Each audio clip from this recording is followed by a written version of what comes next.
Magandang umaga po sa ating lahat. Ialay natin ang mga panalangin at intensyon sa banal na misa. Personal intention, alay ni Marjorie Uwayan. Karangalan ng Birheng Ina ng Hapi sa alay ni Ruben at Chita Serrano at pamilya. Para sa kapayapaan ng kaluluwa ni Ananias Bagong Gahasa Cruz, Agnes Belen, Alejandro Cadam, Melissa Suyosa Kahumban, Antonina Valquedra Adea, Ninibet Valdelion, Rodrigo Cagandahan, Bienvenida Baradula.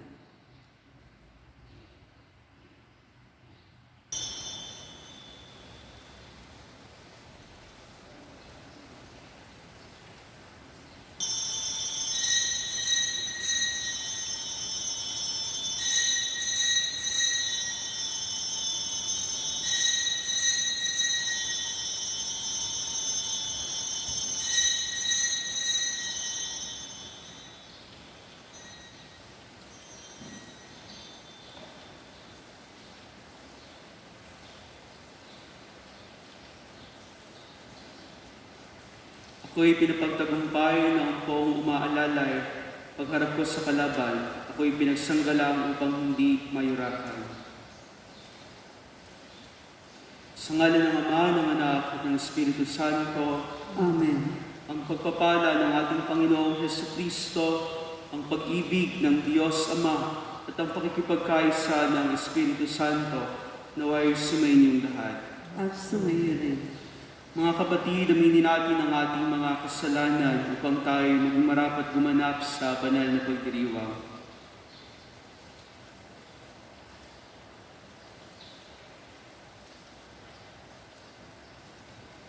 Inaamin ko sa makapangyarihang Diyos at sa inyo mga kapatid, na ba akong nagkasala sa isip, sa salita, sa gawa, at sa aking pagkukulang. Kaya sinasamo ko sa mahal na Birheng Maria, sa lahat ng mga anghel at mga banal, at sa inyo mga kapatid, na ako'y panalangin sa Panginoong ating Diyos. Kawaan tayo ng makapangyarihang Diyos, patawarin tayo sa ating mga kasalanan, at patnubayan tayo sa buhay na walang hanggan. Amen. Panginoon, kaawaan mo kami. Panginoon, kawan mo kami. Kristo, kaawaan mo kami. Kristo, kawan mo kami. Panginoon, kaawaan mo kami. Panginoon, kawan mo kami. Manalangin tayo.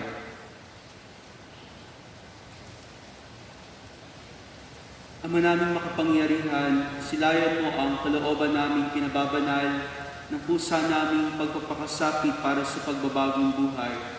Paunakan mo pakinggan ang aming mga kahilingan, pakundangan sa pagbubungsod mong ikaw ay aming paglingkuran sa pamamagitan ng Hesukristo kasama ng Espiritu Santo magpasawalang hanggan. Amen.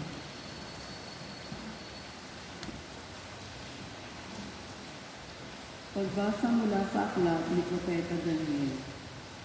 Noong mga araw na iyon, sinabi ni Haring Nabucodonosor, Sadrach, Mesach at Abednego, totoo bang hindi kayo sumasamba sa rebultong ipinagawa ko?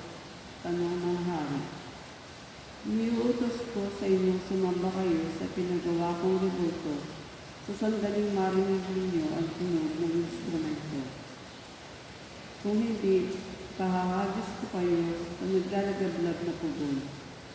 Tingnan ko lang kung may Diyos na makapagliligtas sa inyo. Sinabi nila Sadrach, Mesach at Abednego, Mahal na hari, wala po kaming itututol sa inyo tungkol sa bagay na ito. Gawin ninyo kung iyan ang gusto ninyo. Ang Diyos na aming pinaglilingkuran ang magliligtas sa amin sa pugong iyon at sa inyong kapangyarihan. At kung hindi man niya gawin ito, hindi pa rin kami sasamba sa rebultong ipinagawa ninyo. Namula si Haring Nabucodonosor sa tindi ng galit kina Sadrach, Mesach at Abednego. Kaya inuutos niyang kainiting makapitong ibayo ang pugon. Iniutos din niya sa pinakamalalakas niyang tauhan, nagapusin sina Sadrach, Mesak at Abednego at ihagis sa apoy. Walang ano-ano na padundag si Haring Nabucodonosor. Pamanghang itinanong niya sa kanyang mga tagapayo, hindi ba 3 lamang ang inihagis sa apoy? Opo, kamahalan, sagot nila. Bakit 4 ang nakikita kong lalakad-lakad sa apoy at hindi nasusunod? At yaong isa ang tingin ko'y Diyos. Dahil dito, sinabi ng hari, purihin ang Diyos ni Sadrak, Mesak at Abednego. Nagsugo siya ng anghel upang iligtas sa mga lingkod niyang ito na ganap na nanalig sa kanya. Hindi sinunod ng mga ito ang aking utos.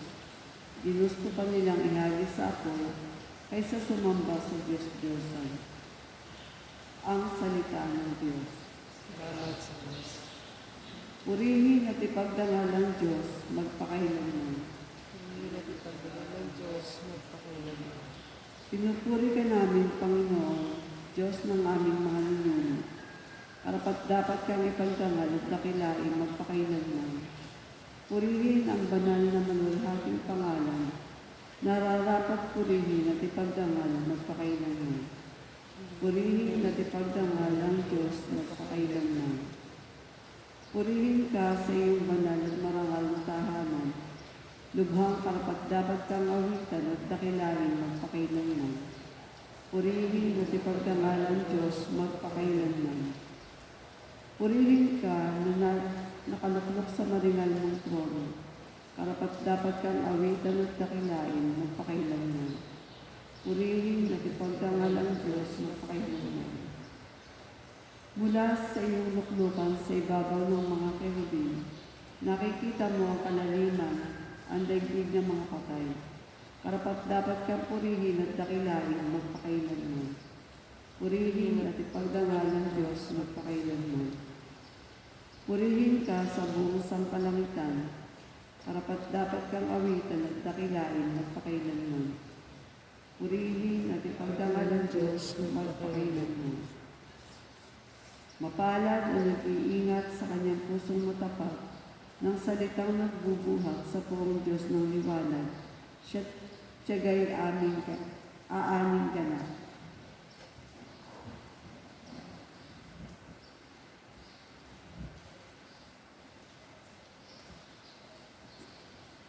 Sumainyo ang Panginoon. At sumainyo rin. Ang mabuting balita ng Panginoon ayon kay San Juan. Papuri sa iyo, Panginoon.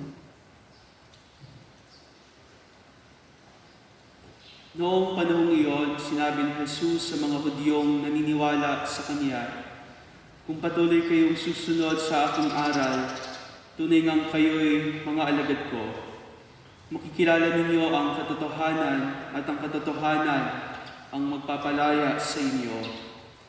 Dahil kami ni Abraham, tugon nila, at kailan may di kami naalipin ni numan, paano masasabing palalayain kami? Sumagot si Jesus, tandaan ninyo, alipin ang kasalanan ng lahat ng nagkakasala. Ang alipin ay hindi kabilang sa sambahayan sa habang panahon, subalit ang anak ay kabilang magpakailanman. Kapag kayo'y pinalaya ng anak, tunay nga kayong malaya. Nalalaman kong lahi kayo ni Abraham, gayon may pinagsisikapan ninyong akong patayin, sapagkat walang pitak sa inyong puso ang aral ko. Sinasabi ko ang aking nakita sa aking ama, ginagawa naman ninyo ang inyong narinig sa inyong ama. Sumagot sila, si Abraham ang aming ama. Kung kayo'y mga anak ni Abraham, tutularan ninyo ang kanyang ginawa, ani Jesus. Ngunit pinagsisikapan ninyo akong patayin, gayong sinabi ko lamang ang katotohanang narinig ko sa Diyos. Hindi ganyan ang ginawa ni Abraham. Ang ginagawa ninyo ay tulad ng ginawa ng inyong ama. Hindi kami mga anak sa labas, tugon nila. Ang Diyos ang aming ama. Sinabi ni Jesus, kung talagang ang Diyos ang inyong ama, iibigin ninyo ako sapagkat nagmula ako sa Diyos. Hindi ako naparito sa ganang sarili ko lamang, kundi sinugo niya ako. Ang mabuting balita ng Panginoon. Pupuri ka namin, Panginoon Jesucristo. Magandang araw po sa inyong lahat. Isa ho sa pinaka-achievements ng modernong tao ngayon ay ang pagkawala ng sinasabing pang-aalipin na kung saan ito ang nag-aalis sa dignidad ng isang tao, ang umikiti sa sabihin nating kalayaan ng isang inaalipin. Subalit maging hanggang ngayon mga kapatid, hindi pa rin naman nawawala ang pang-aalipin na ito. Oo, itong physical slavery ang naalis, pero ang patuloy na pang-aalipin sa iba't ibang uri o pamamaraan ay nagpapatuloy pa rin magpahanggang ngayon. Kaya katulad ng sinasabi ng ating Panginoon sa Ebanghelyo, ang sinumang alipin ng kasalanan ay nagiging alipin ito. At totoo, kapag tayo namumuhay sa pagkakasala, hindi natin namamalaya na tayo unti-unti na lumalayo sa Diyos at nagiging alipin na nga ng kasalanan na ito. Subalit tandaan natin mga kapatid, ang sinumang patuloy na naniniwala sa Diyos, sumasampalataya sa Kanya, ay talagang walang ibang ipamumuhay kundi ang katotohanan. Sapagkat si Jesus mismo sa Kanyang pagpapakilala bilang daan, katotohanan at ang buhay, ay sadya namang ang pamumuhay sa katotohanan ay pagpapakita rin ng tunay na pagiging malaya. Kaya nga, may mga tao, marahil hanggang ngayon, ang pag-aakala sa pagiging malaya ay maaari nilang gawin kung ano ang kanilang ibig. Ito yung binabanggit ni Pope Benedict XVI na tinatawag na dictatorship of relativism. Na para bang sinusunod na lamang ng mga tao ngayon yung kanilang ego, yung kanilang nais, yung kanilang mga kapritsyo, at hindi na isinasaalang-alang kung ano ba talaga ang kahulugan ng kalayaan na ito na nagmumula sa Diyos. Sa umpisa pa lamang nung tayo likhain, pinagkaloob na sa atin ang kalayaan na ito na kung saan tayo makapamimili ayon sa pamantayan ng Diyos, makapamimili na gawin kung ano ang nararapat, kung ano ang tama, at hindi ang nais lamang natin gawin base sa ating kaisipan o desisyon.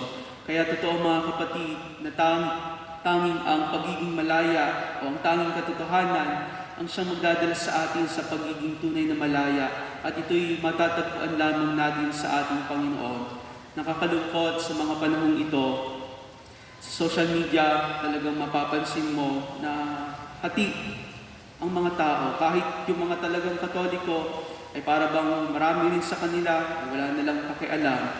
Meron namang mga nasasabi na totoo, bakit kailangan ipasara ang simbahan samantalang spa, ang mga gym ay bukas at mas matataas ang porsyento kaysa sa mga dumadalo sa nagsisimba na 10% lamang. Pero alam ninyo mga kapatid, ito rin marahil ay isang uri na para bang pang-aalipin na kung saan pinipigilan yung ating kalayaan sa pagsamba sa Diyos na siya namang talagang pinaka-esensyal sa lahat, ang pinakamahalaga sa lahat, na marami sa mga mas marunong sa batas o nakaalam at mataas ang pinag-aralan ay para bang hindi nauunawaan ang kahalagahan ng Diyos.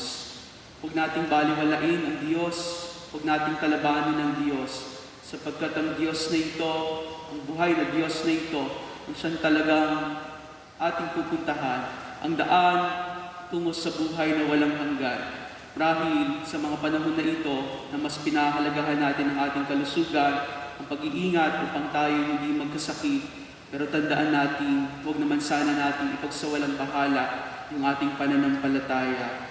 Mananatili marahil sarado sa mga panahong ito ang simbahan, pero bukas pa rin ang kalooban ng Diyos. Mananatili na hindi tayo makapupunta, makapapasok sa loob ng simbahan, pero kaya nating pumasok sa puso ng Diyos sa pamamagitan ng ating paniniwala at pagsunod sa Kanyang mga utos.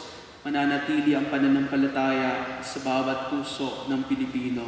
Tandaan natin mga kapatid, ang pagiging pamumuhay sa kasalanan ang siyang nag-aalipin sa mga panahong ito.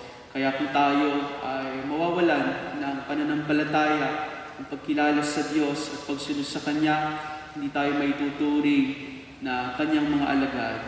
Pero ang isang tao na namumuhay sa kalayaan, sa katotohanan, sa pamantayan ng Diyos, ito ang mga tunay na alagad. Ito ang mga nakaunawa kung ano ba talaga ang tunay na mahalaga sa buhay na ito.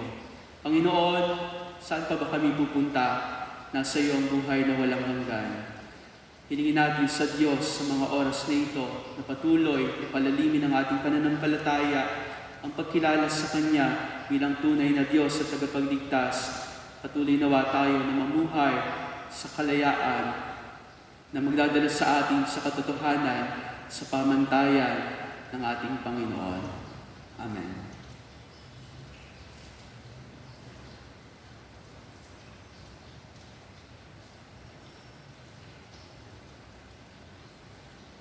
Orasyo Imperata para sa proteksyon laban sa COVID-19. Mahabagin at mapagmahal na Ama, nagsusumamo kami sa iyo upang hilingin ang iyong patnubay laban sa COVID-19 na nagpapahirap sa marami at tumitimna ng maraming buhay. Tunghayan mo kami ng may pagmamahal at ipagadya kami ng iyong mapaghilom na kamay mula sa takot, sa karamdaman at kamatayan. Itaguyod mo kami sa pag-asa at patutagin sa pananampalataya. Gabayan mo ang mga dalubhasang naatasan at tumuklas ng mga lunas at paraan upang ihinto ang paglaganap nito. Papasalamat kami sa mga bakunang na isulong sa patnubay ng iyong kamay. Upalain mo ang aming mga pagsisikap na mawakasan ng mga bakuna ang pandemya sa aming bayan. At nabayan mo ang mga dumilingap sa may sakit upang ang kanilang pagkalinga ay malaki pa ng husay at malasakit. Pagkalooban mo sila ng kalusugan sa isip at katawan, katatagan sa kanilang paninindigang maglingkod at ipagsanggalang sa karamdaman. Tinataas namin ang mga nagdurusa, makamtanawa nila ang mabuting kalusugan, lingapin mo rin ang mga kumakalingas sa kanila, paggamitin mo ng kapayapaang walang hanggan ang mga pumanaw na. Pagkalooban mo kami ng biyaya na magtulong-tulong tungo sa ikabubuti ng lahat. Pukawin sa amin ang pagmamalasakit sa mga nangangailangan, sa pagdamay at malasakit namin sa bawat isa. Malampasan nawa namin ang krisis na ito at dumago sa kabanalan ng pagbabalik loob sa iyo. Nihiling namin ito sa pamagitan ni Jesucristo na nabubuhay at naghaharing kasama mo at ng Espiritu Santo, isang Diyos, magpasawalang hanggan. Amen. Dumudulog kami sa iyong patnubay, mahal na Ina ng Diyos. Pakinggan mo ang aming mga kahilingan sa aming pangailangan at ipagadya mo kami sa lahat ng kasamaan, maluwalhati at pinagpalang Birhen. Amen.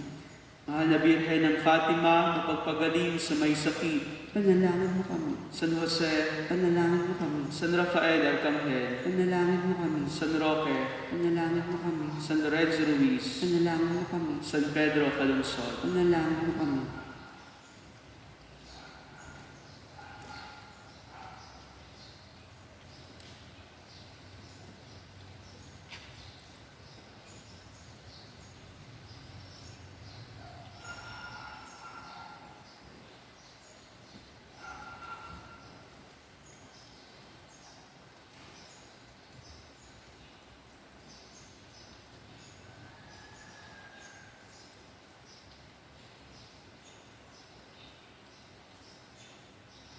Kapuri-puri ka, Diyos, sa mga lumikha sa sanlibutan, sa iyong kagandahang loob, narito ang aming may alay. Mula sa lupa at bunga ng aming paggawa, ang tinapay na ito para maging pagkain nagbibigay buhay. Kapuri-puri ang kung may kapal ngayon at kailanman.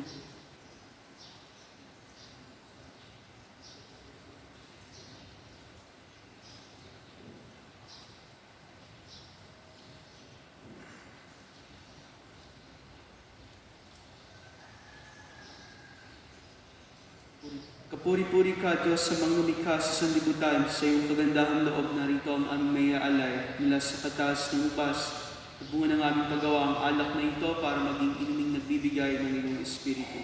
Kapuri-puri ang kung may kapal ngayon at kailanman.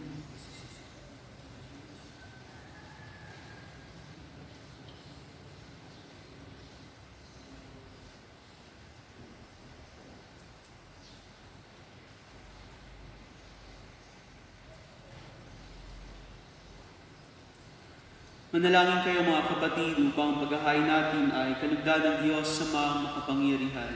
Tanggapin nawa ng Panginoon itong paghahain sa iyong kamay, sa kapurihan niya at karangalan, sa ating kapakinabangan at sa buong sambayan niyang banal.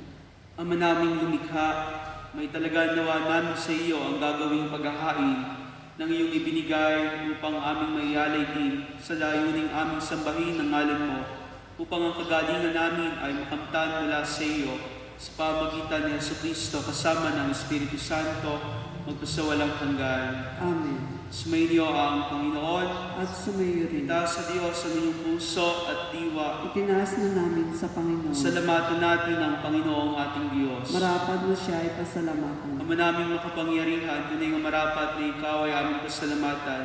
Sa pagpapakasakit ng giliw mong anak, ang sangkatauhay minarapat mong magpahayag ng iyong dakilang pag-ibig sa lahat, na pawang nais mong tubusin ng Mesiyas.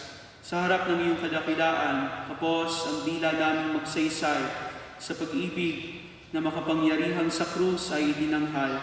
Sa krus, ipinasyang patawarin ang mga tao. Sa krus, nagtagumpay ang ipinangakong Kristo.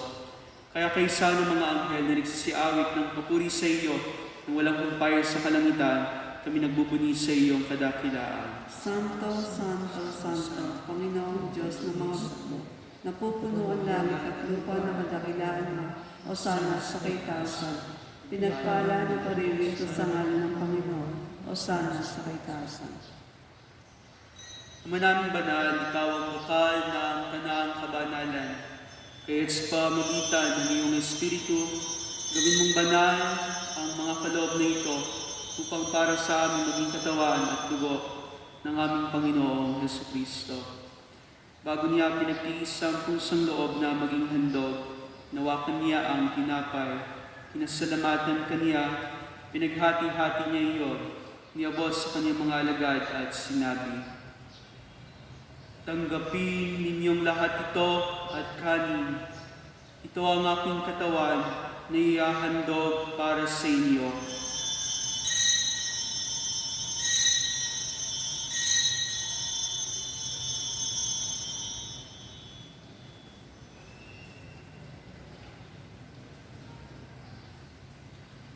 Gayun din naman nung matapos ang hapunan, nawakan niya ang kalis. Muli kaniyang pinasalamatan. Niabot niya ang kalis sa kaniyang mga alagad at sinabi, "Tanggapin ninyong lahat ito at inumin. Ito ang kalis ng aking dugo, ng bago at walang hanggang tipan. Ang aking dugo na ibubuhos para sa inyo at para sa lahat, sa ikapagpapatawad ng mga kasalanan. Gawin ninyo ito sa pag-alala sa akin."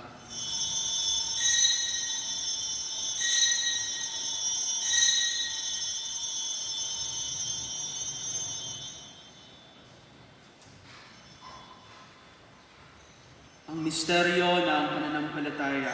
Si Kristo'y namatay, si Kristo'y nabuhay, si Kristo'y babalik sa wakas ng panahon.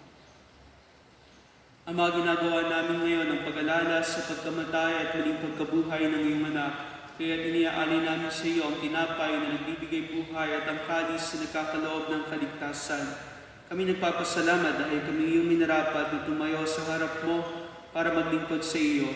Sinasamo namin kami magsasalo-salo sa katawan at dugo ni Kristo ay mabuklod sa pagkakaisa sa pamagitan ng Espiritu Santo.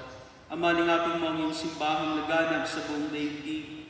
Puspusin mo kami sa pag-ibig kaysa ni Francisco na aming Santo Papa at ni Benaventura na aming Obispo at ng Tanang Kaparian. Alalahanin mo rin ang mga kapatid namin nahinglay na may pag-asang sila'y muling mabubuhay, gayon din ang lahat ng mga pumanaw. Kawaan mo sila at patuloyin sa iyong kaliwanagan. Kawaan mo at pinitapatin kami lahat na makasalo sa buhay na walang wakas, kaysa na mahal na Birhen Maria, na ina ng Diyos, ni San Jose, ng kanyang kabiyak ng puso, kaysa ng mga apostol, ni Santiago na aming patron, at ng lahat ng mga banal na namuhay dito sa daigdig ng kalugod-lugod sa iyo, may pagdiwang nawa namin ang pagpupuri sa ikararangal mo sa pamagitan ng iyong anak na aming Panginoong Jesucristo. Sa pamamagitan ni Kristo, kasama niya at sa Kanya, ang lahat ng parangal at papuri ay sa iyo, Diyos sa mga makapangyarihan, kasama ng Espiritu Santo, magpasawalang hanggan. Sa tagubilin ng mga nakagagaling na utos sa turo ni Jesus na Panginoon natin at Diyos, ipahayag natin ng lakas loob. Manaming sumasalangit ka, sambahin ang ngalan mo, mapasa amin ang kaharian mo, sundin ang loob mo, dito sa lupa para sa langit. Bigyan mo kami ngayon ng aming kakanin sa araw-araw, at patawarin mo kami sa aming mga sala, para na itong patawad namin sa nagkakasala sa amin. At huwag mo kami pahintulot sa tukso, diyan mo kami sa lahat ng masama. Hinihiling namin kami adya sa lahat ng masama, pagkalooban ng kapayapaan araw-araw, iligtas sa kasalanan at ilayo sa lahat ng kapahamakan, samantalang aming pinananabikan ng dakilang araw ng pagpapahayag ng tagapagligtas namin sa Yesu Kristo. Sapagkat sa iyo ang kaharian, ang kapangyarihan at ang kapurihan magpakailanman. Amen. Panginoong Yesu Kristo, sinabi mo sa iyong mga apostol, kapayapaan ang iniiwan ko sa inyo, ang aking kapayapaan ang ibinibigay ko sa inyo. Tunghayan mo ang aming pananampalataya at huwag ang aming pagkakasala. Pagkalooban mo kami ng kapayapaan at pagkakaisa ayon sa iyong kalooban, kasama ng Espiritu Santo magpasawalang hanggan. Amen. Ang kapayapaan ng Panginoon, ilagay sa inyo, At sumayo rin. magbigayin kayo ng kapayapaan sa isa't isa. Kordero ng Diyos na nag-aalis ng mga kasalanan ng sanlibutan, maawa ka sa amin. Kordero ng Diyos na nag-aalis ng mga kasalanan ng sanlibutan, maawa ka sa amin. Kordero ng Diyos na nag-aalis ng mga kasalanan ng sanlibutan, ipagkaloob mo sa amin na kapayapaan.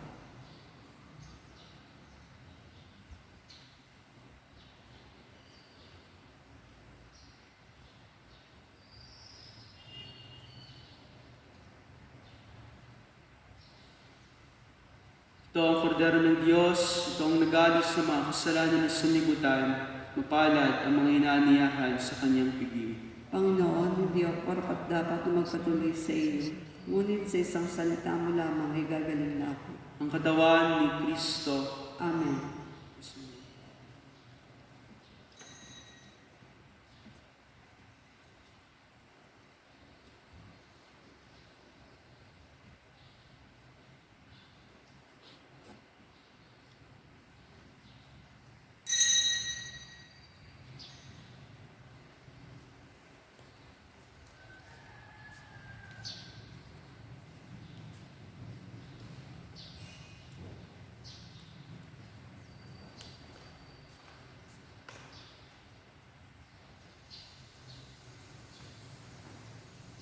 Tayo'y pawang inilipat ng Diyos naman nating lahat sa kaharian ng anak upang tayo ay maligtas at magkamit ng patawad.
Manalangin tayo.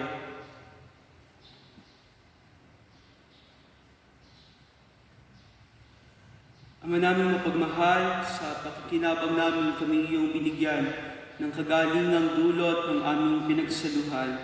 Ito naway umampat sa masasama naming hilig upang lalong tumibay ang kaloob mo sa aming pagkatip sa pamamagitan ni Jesucristo kasama ng Espiritu Santo magpasawalang hanggan. Amen. Sumainyo ang Panginoon At sumayo rin. at pagpalain kayong lahat at ang inyong buong pamilya ng makapangyarihan at kapagmahal na Diyos Ama, Anak at Espiritu Santo. Amen. Ang misa'y naialay na, taglayin ninyo ang pag-ibig ni Kristo. Salamat sa Diyos.